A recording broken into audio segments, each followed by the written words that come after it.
নমস্কার, আমি দিয়া। খবর শুনছেন আপডেট বাংলা চ্যানেল থেকে। জানাবো পশ্চিমবঙ্গ দেশ এবং বিদেশের বাছাই করা 40টি তাজা খবর। প্রতিদিনের সেরা খবরগুলি আপনার হাতের মুঠোয় পৌঁছে দিতে আমরা আছি সদা প্রস্তুত। শুরুতেই জানাবো সংবাদ শিরোনাম। দিনে 1600 কোটি টাকা করে বাঁচবে যদি প্রধানমন্ত্রী মোদীর এই পরামর্শগুলি মানেন। পোস্টাল ব্যালটে জোর ধাক্কা খেয়েছিল তৃণমূল, উঠে এলো পরিসংখ্যান। শুভেন্দুর আত্মসহায়ককে খুনের ঘটনায় গ্রেফতার 3 অভিযুক্ত। উত্তরপ্রদেশ থেকে ধৃতদের আনা হচ্ছে কলকাতায়। এখন অনেকেই বিজেপিতে আসার চেষ্টা করবে, সকলকে নেব না, মন্ত্রী দিলীপের নির্ঘোষ খড়গপুরে। যাদবপুরে ছাত্রের রহস্য মৃত্যুর জট কাটল না, কি বলছে ময়না তদন্তের প্রাথমিক রিপোর্ট। ভোটের রেকর্ড, 5 রাজ্যের মধ্যে 151 কোটি টাকার মদ বাজেয়াপ্ত বাংলায়। বিজেপি তৃণমূলের মতো ভুল করবে না, ব্যারাকপুরের পুরসভার কাউন্সিলরদের আশ্বস্ত করলেন কৌস্তব। নপাড়া মসজিদ বাড়ি হলো নেতাজি পল্লী, শপথের রাতেই বারাসাতে রাস্তার নতুন ফলক। ভারতের জন্য নতুন নিয়ম চালু করল নেপাল সরকার। গুরুত্ব হারাবে নবান্ন, নিরাপত্তা কমবে, মহাকরণে সচিবালয় ফিরে যাচ্ছে, জেনে কি বলছেন শিবপুরের বাসিন্দারা। নিষেধাজ্ঞা অমান্য করে জ্বলন্ত আগ্নেয়গিরি দেখতে গিয়ে বিপদে, চাক্ষুষ করলেন 3 সঙ্গীর মৃত্যু। ভাইরাল প্রকৃতির রুদ্ররূপের ভিডিও। মহিলারা 3000 টাকা করে পাবেন, শুরু হয়ে গেল অন্নপূর্ণা ভান্ডার নিয়ে আলোচনা। আবাসনের ভোটেও ধাক্কা তৃণমূলের, আরবারা সাউথ সিটি সিলভার স্প্রিং হাইরাসগুলিতে বাজিমাত বিজেপি। পেট্রোল ডিজেল গ্যাস ব্যবহারে সংযমী হন, যুদ্ধ সংকটে বিরূপ প্রভাব আটকাতে দেশবাসীর কাছে আর্জি প্রধানমন্ত্রী মোদীর। উত্তর কলকাতায় সুদীপকে ঘিরে তৃণমূলের গোষ্ঠী কোন্দল চরমে, হোয়াটসঅ্যাপ গ্রুপে কুকথাও চলছে, প্রকাশ্যে চলে এলো চ্যাট। হিমন্তই হচ্ছে অসমের মুখ্যমন্ত্রী, রবিবার রাজ্যপালের কাছে সরকার গঠনের আর্জি, শপথ গ্রহণে থাকতে পারেন মোদী। বহরমপুরে গ্রেফতার তৃণমূল কাউন্সিলর, অধীরের প্রচারে বাধা দেওয়ার অভিযোগ ছিল, নতুন সরকার আসার পর পদক্ষেপ। ভবানীপুরের সেই রিটার্নিং অফিসারকে এবার মুখ্যমন্ত্রীর দপ্তরে নিয়োগ, শুভেন্দু শপথ নেওয়ার পর তিনি 10 রদবদল। ইরাকের অজান্তে তাদেরই মরুভূমিতে সেনা ঘাঁটি ইসরায়েল, মেষপালকের দৌলতে পর্দাফাঁস। কিংমেকার গুরুংকে নিয়ে ডিজে র্যাপ গান, বিজেপির জয়ে পাহাড়ের রাস্তায় জেনজির উচ্ছ্বাস। বিজেপি করার অপরাধে জুতো পেটা করে সিপিএম, 34 বছর পর জুতো পরবেন দুর্গাপুরের সেই জয়দেব। উর্ভিল তাণ্ডবে জয়ের হ্যাট্রিক, নাইটদের চাপে ফেলে প্লে অফের দৌড়ে চেন্নাই। গুলিতে ঝাঁঝরা নারীর টান, উত্তরপ্রদেশে মাতৃদিবসে মাকে খুন যুবকের, সম্পত্তির লোভে হত্যা ভাইকেও। তৃণমূলকে ধ্বংস করল আইপ্যাক, নেত্রীর সঙ্গে রবীন্দ্র জয়ন্তী পালনের দিনই বিস্ফোরক কল্যাণ। টিকিট পেতে 50 লাখ ঘুষ, আইপ্যাক ও মমতা অভিষেককে বিধে এবার চরম বিস্ফোরক রিজু দত্ত।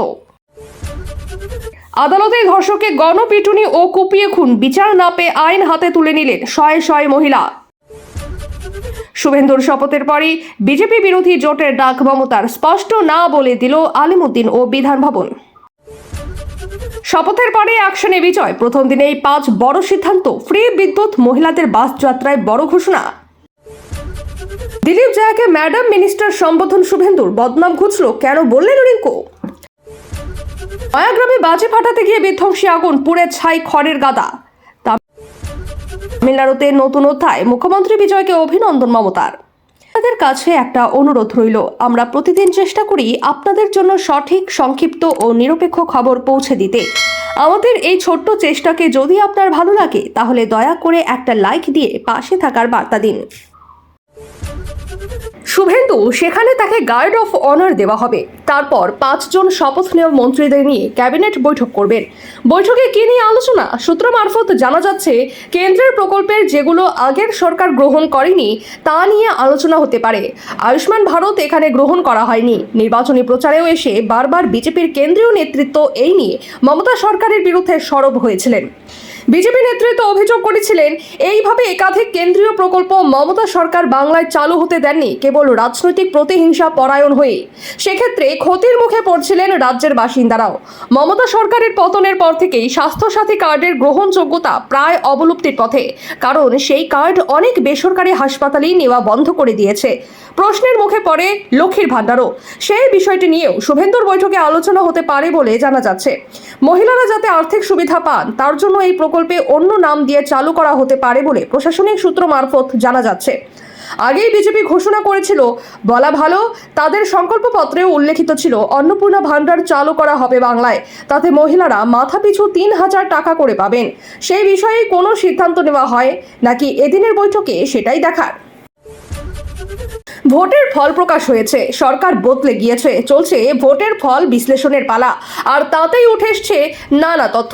শহরের আবাসনে ভোট গ্রহণ কেন্দ্রগুলির ফলাফলে অধিকাংশ ক্ষেত্রেই এগিয়ে রয়েছে বিজেপি। তৃণমূলকে সরিয়ে রাজ্যে প্রথমবারের জন্য ক্ষমতায় এসেছে বিজেপি। শনিবার রাজ্যের নবম মুখ্যমন্ত্রী হিসেবে শপথ নিয়েছেন শুভেন্দু অধিকারী। এই প্রেক্ষাপটেই শুরু হয়েছে নির্বাচনী ফলাফলের বিশ্লেষণ, আর তাতেই আবাসনে ভোট গ্রহণ কেন্দ্রগুলির ফলাফল নিয়ে উঠে আসছে নানা তথ্য। বড় আবাসনের বাসিন্দাদের মধ্যে ভোটে উৎসাহ বাড়াতে এবারই প্রথম কলকাতা এবং শহরতলির 65 আবাসনে ভোট গ্রহণ কেন্দ্র করেছিল নির্বাচন কমিশন। নির্বিঘ্নে ভোট দিয়েছেন আবাসিকরাও, আর সেই ভোটের ফল বিশ্লেষণ করে দেখা যাচ্ছে সিংহভাগ ক্ষেত্রেই বাজিমাত করেছে বিজেপি। কলকাতার অন্যতম অভিজাত আবাসন আরবানায় এবার ভোট কেন্দ্র করেছিল কমিশন। মোট 920 জন ভোটারের মধ্যে ভোট পড়েছে প্রায় 750। নির্বাচন কমিশন সূত্রে দাবি, এর মধ্যে বিজেপি ভোট পেয়েছে 550। আরবানা অ্যাপার্টমেন্ট ওনার্স অ্যাসোসিয়েশনের কমিটি সদস্য প্রদীপ ভাটিয়া বলেন, প্রথমবার আবাসনে বুথ হয়েছে, ভোট দান করেছেন 82% বেশি। কমপ্লেক্সের ভিতর বুথ হওয়ায় অনেকে সুবিধা নিয়েছে।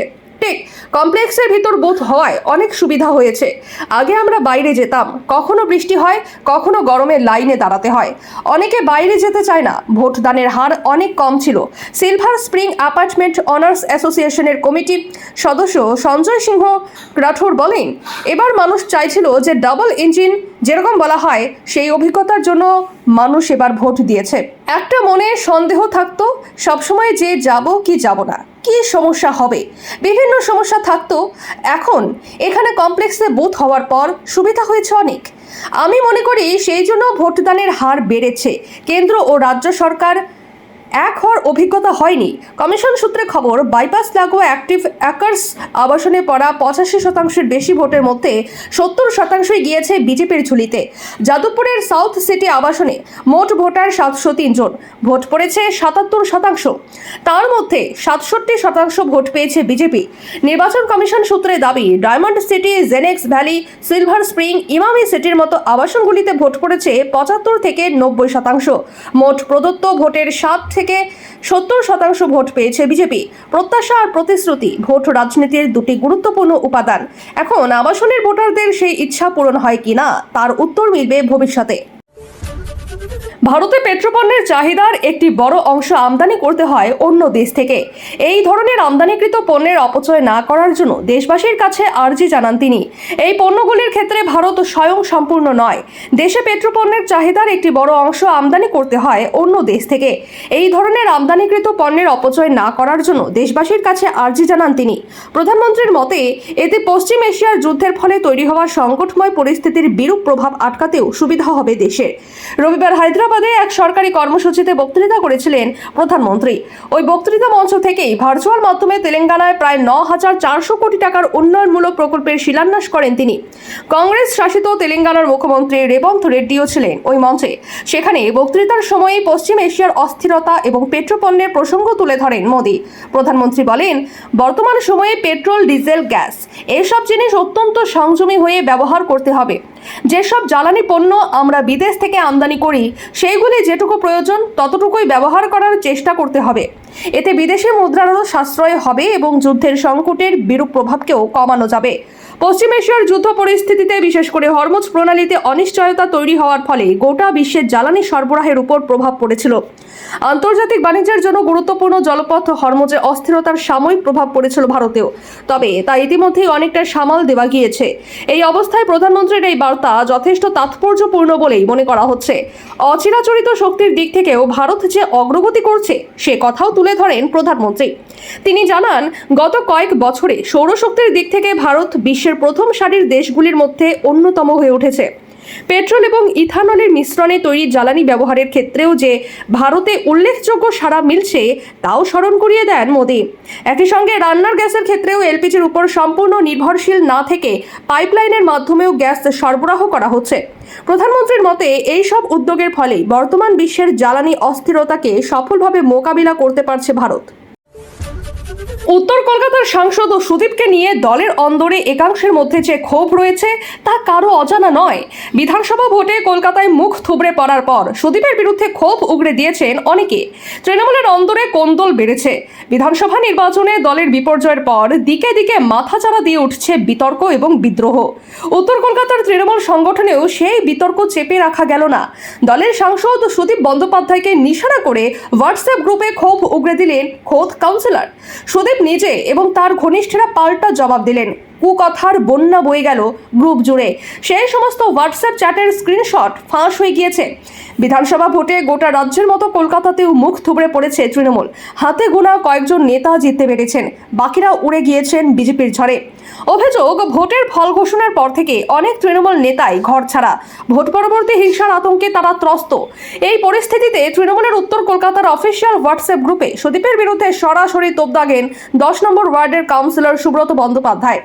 সাংসদের নাম করে তার উদ্দেশ্যে লেখেন, আপনি উত্তর কলকাতার অঘোষিত সম্রাট। আপনার তো উচিত ঘর ছাড়াদের ঘরে ঢোকানো। সেই জায়গায় আপনি তো নিজেই ঘরে ঢুকে আছেন। অনেকদিন ধরে পদ আঁকড়ে বসে আছেন। অনেক হয়েছে, এবার ছাড়ুন। সুস্থ থাকুন, ভালো থাকুন। সুব্রতের এই মেসেজের পর হোয়াটসঅ্যাপ গ্রুপটিতে কার্যত রে রে করে তেড়ে আসেন সুদীপ ঘনিষ্ঠ তৃণমূল কাউন্সিলররা। কেউ কেউ শশী পাজার ভূমিকা নিয়ে পাল্টা প্রশ্ন তোলেন। 18 নম্বর ওয়ার্ডের সুদীপ ঘনিষ্ঠ কাউন্সিলর সুনন্দা সরকার সুব্রতকে উদ্দেশ্য করে লেখেন, তোমার এমএলএ কি করছে? যার এত ক্ষমতা সে নিজের দলের কর্মীদের থানায় বসিয়ে রাখতো, এখন উনি কোথায়? সুব্রত এর উত্তরে বলেন, শশী পাজা আর এমএলএ নেই, কিন্তু সুদীপ দা এখনো এমপি, প্রেসিডেন্ট উত্তর কলকাতার। কাউন্সিলরদের এই দলাদলির মধ্যে সুদীপ নিজে উত্তর দেন। সুনন্দার উদ্দেশ্যে তিনি গ্রুপে লেখেন, এদের একটাই উত্তর, হাতি চলে বাজার, কুত্তা ভোকে হাজার। জবাব দিও না, আমি দিয়ে দেব। সুব্রত পাল্টা লেখেন, দাদা আমি দলের সৈনিক, কুত্তা নই।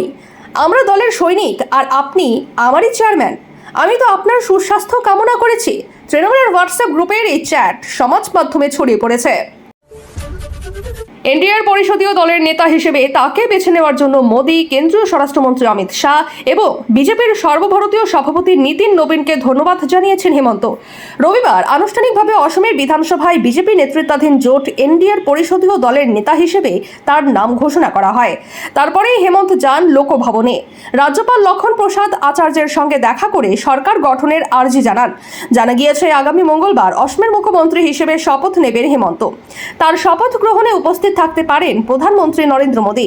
এনডিএর পরিষদীয় দলের নেতা হিসেবে তাকে বেছে নেওয়ার জন্য মোদী, কেন্দ্রীয় স্বরাষ্ট্রমন্ত্রী অমিত শাহ এবং বিজেপির সর্বভারতীয় সভাপতি নীতিন নবীনকে ধন্যবাদ জানিয়েছেন হেমন্ত।